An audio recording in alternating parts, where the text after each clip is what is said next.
Bismillahirrahmanirrahim. Assalamualaikum warahmatullahi wabarakatuh.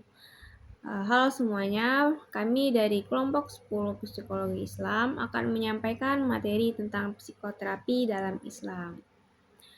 Nah, sebelumnya perkenalkan, nama saya Rizka Ramadhani dan di sini saya bersama teman-teman saya bersama Aisyah Putri Santoso, kemudian Fajatri Hadi, Muhammad Rafli dan Ibnu Rijal Mutafaki.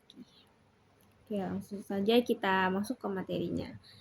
Nah, apa sih psikoterapi? Nah, psikoterapi adalah metode pengobatan atau perawatan yang menggunakan pendekatan psikologis untuk membantu individu mengatasi masalah yang berkaitan dengan pikiran, perasaan, dan perilaku tanpa menggunakan obat-obatan. Nah, psikoterapi ini dilakukan oleh profesional seperti psikolog atau psikiater melalui interaksi terstruktur dan hubungan profesional dengan pasien. Psikoterapi dapat membantu seseorang mengenali dan memahami emosi, pikiran, serta perilaku yang menyebabkan stres atau gangguan, serta membekali keterampilan baru untuk menghadapi tantangan hidup secara lebih sehat dan efektif. Nah, apa sih psikoterapi Islam? Nah, psikoterapi Islam adalah proses pengobatan dan penyembuhan penyakit mental, spiritual, moral, maupun fisik yang dilakukan dengan bimbingan Al-Quran dan Sunnah Nabi Muhammad SAW, serta ajaran Islam secara keseluruhan.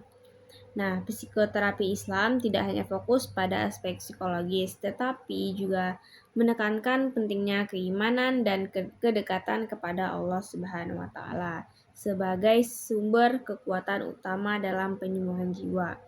Nah, metode yang digunakan meliputi ibadah seperti sholat, puasa, zikir, dan membaca Al-Quran, ruqyah, serta penerapan nilai-nilai seperti tawakal atau berserah diri, zuhud atau hidup sederhana, dan qanaah atau menerima keadaan.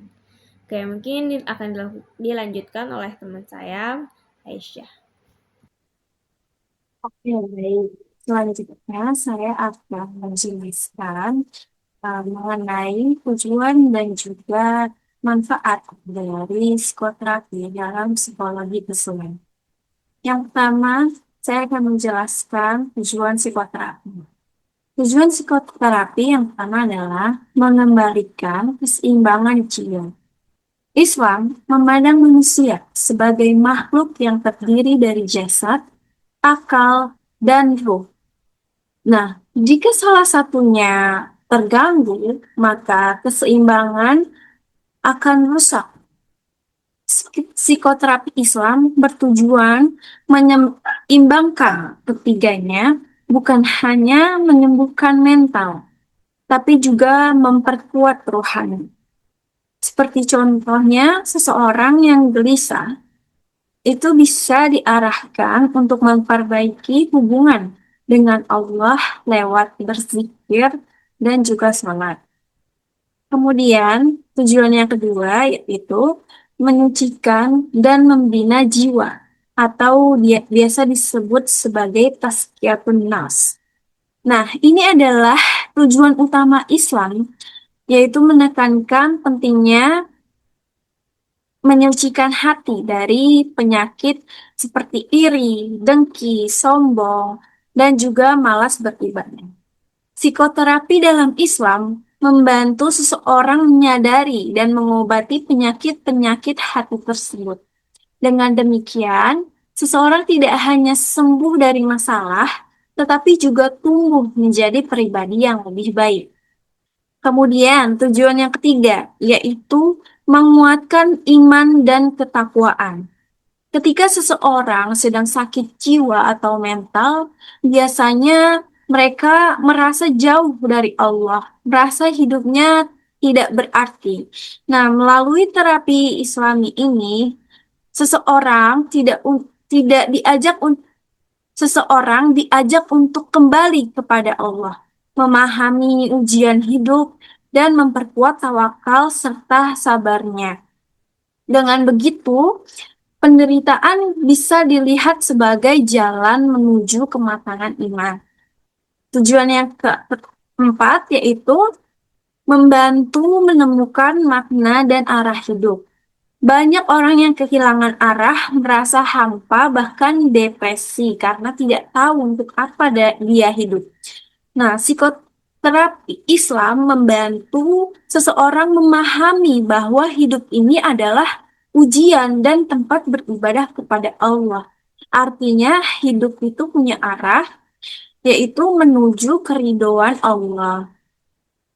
Kemudian, manfaat psikoterapi dalam Islam, yang pertama, meningkatkan kesehatan mental dan juga spiritual. Psikoterapi Islam tidak hanya mengobati stres atau gangguan cemas, tetapi juga memberikan ketenangan hati lewat ibadah dan pendekatan spiritual. Contohnya, terapi menggunakan zikir atau membaca ayat Al-Quran yang sesuai dengan kondisi seseorang. Kemudian, yang kedua, menumbuhkan kesadaran diri Islami. Seorang akan diajak untuk mengenal dirinya sebagai hamba dan juga khalifah di bumi. Kesadaran ini akan membantu seseorang lebih bertanggung jawab dalam hidup dan tidak mudah terjerumus dalam dosa atau kesalahan. Manfaat yang ketiga yaitu mengembangkan potensi diri secara holistik. Dengan psikoterapi Islam, seseorang tidak hanya sembuh dari masalah, tetapi juga bisa menemukan potensi dirinya seperti kekuatan, sabar, empati, bahkan kreativitas dalam menghadapi hidup. Yang keempat, mengubah perilaku ke arah yang lebih positif. Misalnya, seseorang yang dulunya mudah marah melalui terapi, dia bisa belajar mengendalikan emosi dan mengubah perilaku buruk menjadi akhlak yang mulia. Kemudian yang terakhir, yaitu manfaatnya kelima, memperkuat ketahanan psikologis atau resiliensi Islami. Seseorang yang menjalani psikoterapi Islam akan lebih siap menghadapi masalah karena dia memahami bahwa semua ujian hidup sudah ada dalam takdir Allah dan pasti ada hikmahnya. Ia menjadi lebih sabar, kuat, dan juga optimis dalam menjalani hidup. Nah, itulah penjelasan dari tujuan dan juga manfaat psikoterapi dalam Islam. Berikutnya akan dilanjutkan oleh Mas. Selanjutnya itu ada landasan teori psikoterapi dalam Islam. Landasan teori psikoterapi dalam Islam itu yang pertama dari Al-Quran dan Sunnah sebagai sumber utama terapi. Karena di dalam Al-Quran itu terdapat petunjuk tentang bagaimana menyembuhkan penyakit jiwa. Ayat-ayat Al-Quran dan hadis Nabi menjadi pedoman dalam proses penyembuhan, termasuk dalam hal membangun kesadaran spiritual, memperbaiki akhlak, dan meningkatkan keimanan. Di antara ayat Al-Quran tentang psikoterapi yaitu ada di dalam Quran surat Ar-Ra'd ayat 28 yang berbunyi Bismillahirrahmanirrahim alladzina amanu wa tatma'innu qulubuhum bizikrillah ala bizikrillahi tatma'innul qulub. Artinya yaitu orang-orang yang beriman dan hati mereka menjadi tentram dengan mengingat Allah. Ingatlah, hanya dengan mengingat Allah lah hati menjadi tentram. Ayat ini menunjukkan bahwa zikir atau mengingat Allah itu dapat memberikan ketenangan hati. Di antara ayat lainnya itu ada di dalam Quran surat Al-Fat ayat 4. Terus juga di dalam surat Al-Taubah ayat 103 dan Al-Isra ayat 82. Selanjutnya ada hadis Nabi Muhammad SAW yang menjadi sumber utama psikoterapi dalam Islam ini.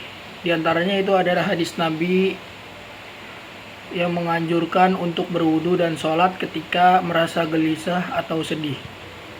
Sholat dapat menjadi sarana untuk mendekatkan diri kepada Allah dan menenangkan jiwa. Begitu juga dengan wudunya. Selanjutnya ada metode psikoterapi Islam. Metode psikoterapi Islam adalah pendekatan psikoterapi yang didasarkan pada ajaran Islam dan nilai-nilai spiritual seperti Al-Quran, hadis, serta praktik-praktik keagamaan.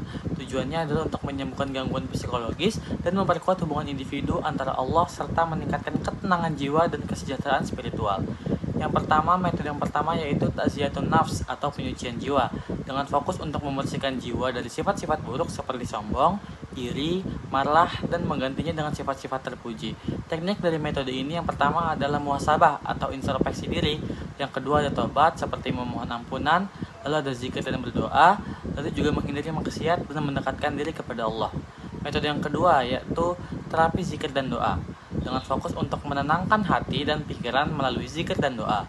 Zikir seperti la ilaha illallah, hasbunallahu wa ni'mal wakil, serta membaca Al-Quran yang terbukti untuk memberi ketenangan psikologis. Doa juga membantu pasien merasakan kedekatan spiritual dan harapan dalam menghadapi masalah. Lalu metode yang ketiga yakni terapi kognitif Islam dengan fokus untuk mengubah pikiran negatif menjadi positif dengan pendekatan Islam. Seperti contoh menggantikan pemikiran yang negatif dengan saya gagal dan tidak berguna dan menggantinya dengan pikiran positif seperti setiap ujian dari Allah pasti punya hikmah. Lalu juga ayat-ayat Al-Quran dan hadis yang digunakan sebagai landasan untuk restruktur kognitif. Metode yang keempat yaitu ruqyah syar'iyah dengan fokus untuk mengobati gangguan psikologis yang dianggap disebabkan oleh gangguan jin atau sihir. Metode ini dilakukan dengan membacakan ayat-ayat Al-Quran tertentu oleh orang yang berkompeten, misalnya membaca surah Al-Fatihah, Al-Baqarah, dan ayat kursi. Metode ini harus dilakukan sesuai tuntunan syariat tanpa unsur syirik atau pendukunan. Lalu metode yang terakhir yakni terapi Qur'ani dengan fokus untuk membaca, mendengarkan, dan merenungkan makna Al-Quran. Al-Quran sebagai syifa atau penyembuh bagi hati dan pikiran. Dan metode ini digunakan sebagai bagian dari terapi reguler seperti relaksasi dengan mendengarkan murotal. Baik, saya akan menjelaskan tentang pendekatan psikoterapi Islam. Apa sih psikoterapi Islam itu? Nah, psikoterapi Islam ini adalah penyembuhan mental dan spiritual kita yang berintegrasi pada prinsip-prinsip psikologi yang berdasarkan tetap kepada Quran dan Sunnah.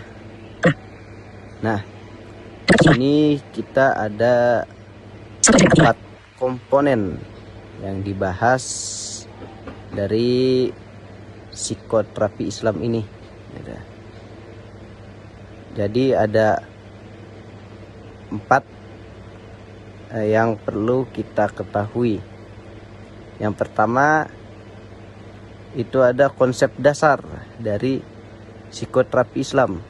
Nah, manusia sebagai makhluk holistik jasmani, makhluk holistik jasmani dan rohani. Nah, Islam memandang manusia sebagai kesatuan utuh yang terdiri dari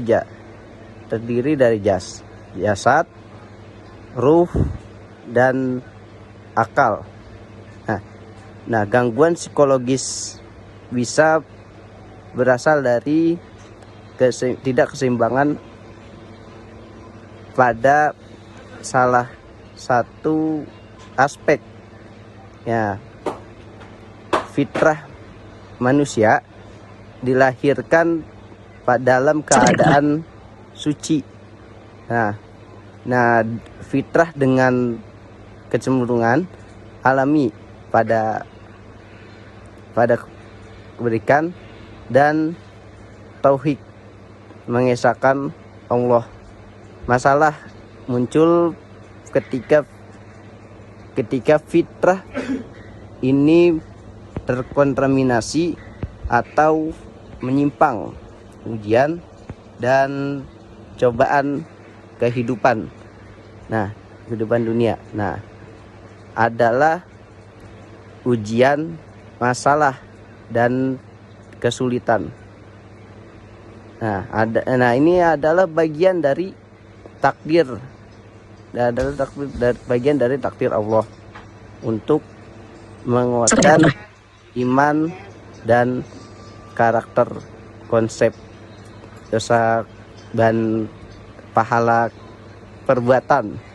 Nah, perbuatan baik pahala membawa ketenangan dan keberkahan.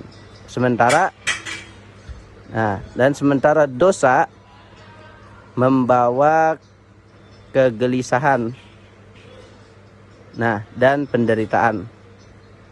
Tawakal dan qanaat berserah diri kepada Allah Subhanahu wa taala setelah berusaha semaksimal mungkin. Serta berasa cukup dengan apa yang diberikan Allah adalah kunci ketenangan jiwa akhirat sebagai tujuan akhir. Baiklah, sekian dari kelompok 10. Jika ada yang ingin ditanyakan, silakan ditanyakan di kolom komentar. Jika ada salah kata, mohon dimaafkan. Wassalamualaikum warahmatullahi wabarakatuh.